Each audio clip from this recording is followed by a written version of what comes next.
महाराष्ट्र में सत्ता का सेमीफाइनल कहे जा रहे विधान परिषद चुनाव में महायुति की जीत हुई है।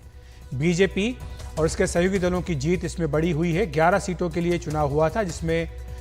बीजेपी और उसके सहयोगी दलों के सभी 9 उम्मीदवार जीत गए हैं, जबकि 2 सीटें महाविकास आघाड़ी को मिली हैं। एनसीपी शरद पवार के समर्थित उम्मीदवार जयंत पाटिल को हार का सामना करना पड़ा है। कम वोट होने के बावजूद अजित पवार अपने दोनों उम्मीदवारों को जिताने में कामयाब रहे, यानी चाचा पर भतीजे का दांव भारी पड़ा।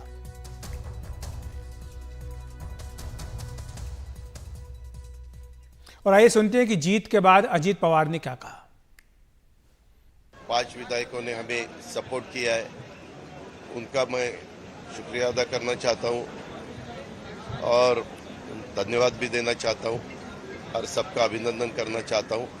चुनाव जब रहता है तो एलिगेशन होते हैं, एलिगेशन के बारे में मैं ज़्यादा नहीं सोचता। अपना काम करने का, विकास करने का और विकास के रास्ते से आगे जाने का। नहीं रे बाबा, ऐसा कुछ नहीं, ये पहला चुनाव नहीं। आप देखो 2 साल पहले जो चुनाव था तब हम सब एक थे, पूरी राष्ट्रवादी एक थी, तब भी हम ट्राइडन में रुके थे, आपको पता है क्या? इसी पर चर्चा करने के लिए विधान भवन मुंबई से हमारे साथ जुड़ रहे हैं हमारे सहयोगी सुनील सिंह। सुनील, कल आपकी रिपोर्ट हम देख रहे थे, जिसमें साफ तौर पर यह बताया गया था कि विधायकों के जहां तक नंबर का सवाल है, अजित पाटिल के पास नंबर्स कम थे, इसके बावजूद उनके दोनों उम्मीदवार जीत गए। क्या यह माना जाए कि बड़े पैमाने पर क्रॉस वोटिंग भी हुई है, और अगर हाँ तो किस पार्टी से यह क्रॉस वोटिंग हुई है?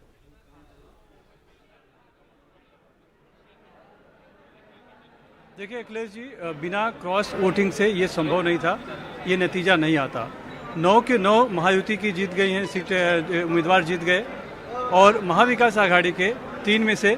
2 जीत गए और एक ऐसे जीत गए जो कि आखिरी में समय में जिन्हें खड़ा किया गया, मिलिंद नार्वेकर, और वो असली खिलाड़ी दरअसल वही साबित हुए और वो पहले नंबर के प्रेफरेंस वोटों से ही जीते हैं, ये बड़ी बात है। तो स्वाभाविक तौर पर जो जानकारी उभर कर आ रही है अंदर से कि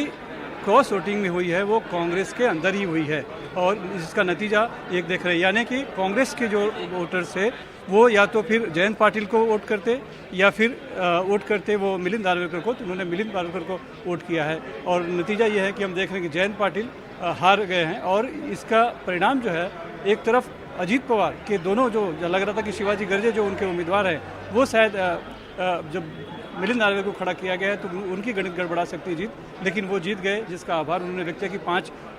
दूसरे एमएलए ने जो सपोर्ट किया है उसके लिए अजित पवार ने धन्यवाद दिया। दरअसल उनको इस तरह की एक जीत की बहुत आवश्यकता थी। लोकसभा में जिस तरह से चुनाव परिणाम आया था और अजित पवार के सिर्फ एक एमपी सीट आई थी, उसके बाद से ऐसा लग रहा था कि उनके पार्टी के जो विधायक हैं वो पाला बदल सकते हैं, और बार बार एनसीपी शरद पवार के नेताओं की तरफ से ऐसा इशारा भी किया जा रहा था कि कुछ लोग उनके संपर्क में हैं, लेकिन आज वो दिख गया कि अजित पवार से एक भी उनका विधायक उनसे अलग नहीं हुआ, क्रॉस वोटिंग नहीं की, यानी कि सब इंटैक्ट बने हुए हैं। उल्टे इसमें देखा जाए तो कहीं ना कहीं शरद पवार की एक तरह से हम कह सकते हैं कि नैतिक हार हुई, क्योंकि उन्होंने अपने पार्टी से भले नहीं दिया, लेकिन जयंत पाटिल जो हारे हैं वो शरद पवार के ही समर्थन पे खड़े किए गए थे शेकाप की तरफ से, और वही हार गए। यानी महायुति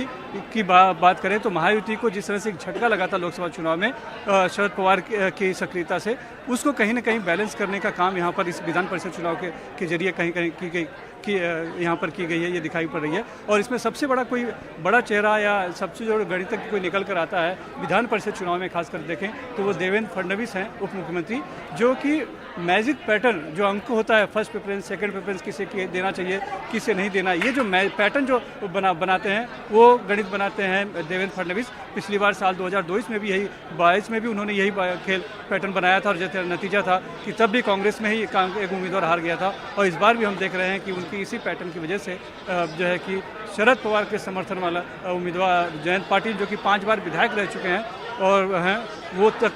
इस बार हार गए, यानी उनको मुंह की खानी पड़ी है। और मिलिंद नार्वेकर, जिनके पास भी वोट कम थे, लेकिन वो जीत गए, और ख़ास बात ये थी कि पहले ही हम बता रहे थे कि वो एक खिलाड़ी साबित हुए हैं, क्योंकि उनके संबंध जो है वो उद्धव ठाकरे के पीए तो रह ही चुके हैं, उनके खास तो रही हैं, उनके संबंध देवेंद्र फडणवीस से भी अच्छे रहे हैं, एकनाथ शिंदे से भी अच्छे रहे, तो कहीं ना कहीं उसका फ़ायदा उन्हें यहाँ पर मिलता दिखाई पड़ा है।